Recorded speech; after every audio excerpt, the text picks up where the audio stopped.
Hey guys, it's Alexi coming at you with this week's installment of Retro Gaming Goodness. New year, new games and consoles. 2024 hasn't been the fastest of years to jumpstart, and it really feels like we're stuck in January for a while. And we were. All things considered, when it comes to new releases, both in retro titles and gaming gear, we're always quick to find some sweet recommendations. If you're in search of something shiny and new but vintage at the same time, then you've come to the right place. We're starting the year right by delivering some of the much needed action, just like we always do. But before that, make sure to like and subscribe so you'll always be up to date with the latest retro news.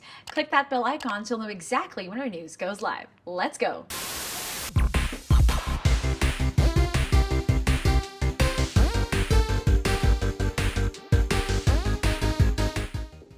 This year, Atari 520 ST users can celebrate as y'all will be getting an official sequel to an absolute classic. It's a work in progress, but hey, we all gotta start somewhere. When it comes to classic retro titles, we remember the arcade-like experience we got from Wonder Boy on the Amiga, or even newer games like Monster Boy and The Cursed Kingdom. Since good old Wonder Boy's been around for a while, we're getting something new from Samuel Blanchard, who just released a first public demo for the unofficial sequel, Miracle Boy in Dragonland. And yes, it's coming out on the Atari 520 ST. So far, the demo covers the first level, but we can get a clear idea of how it's going to pan out. Miracle Boy in Dragonland is, in essence, a Japanese-style RPG made with a 68,000 assembler. Thankfully, if you have an Atari ST emulator like Steam SSE, Hatari, or Saint, you're good to go.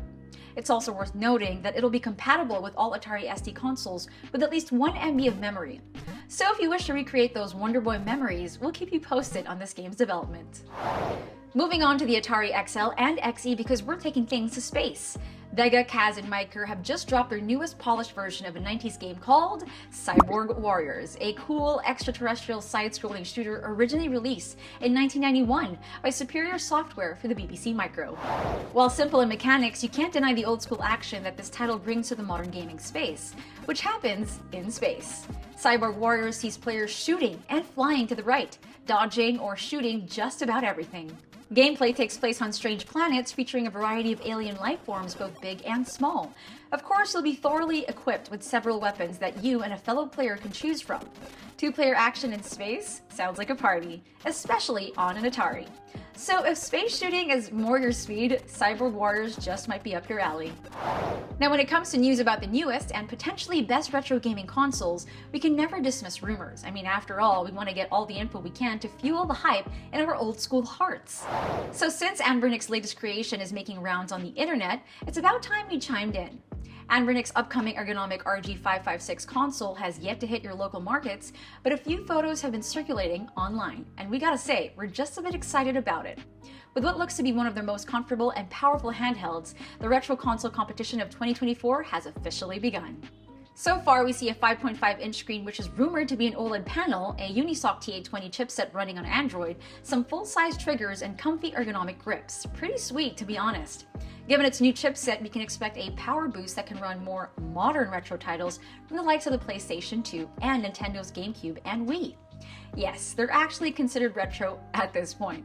As for the usual fan-favorite titles from the 90s and earlier, you shouldn't expect any problems. Still, it's best to take this early news with a grain of salt. A lot could happen in the following months. As for its potential release, it's anyone's guess. Mid-2024 or Q4 would be our best bet. So don't expect this comfy console to come out anytime soon. But still, it's best to keep the Anbernic hype going. And there you have it, another week of sweet retro gaming goodness. If you have suggestions for any news to cover, or if we missed anything, let us know down below. As always, don't forget to like the video so YouTube's algorithm shows us some love.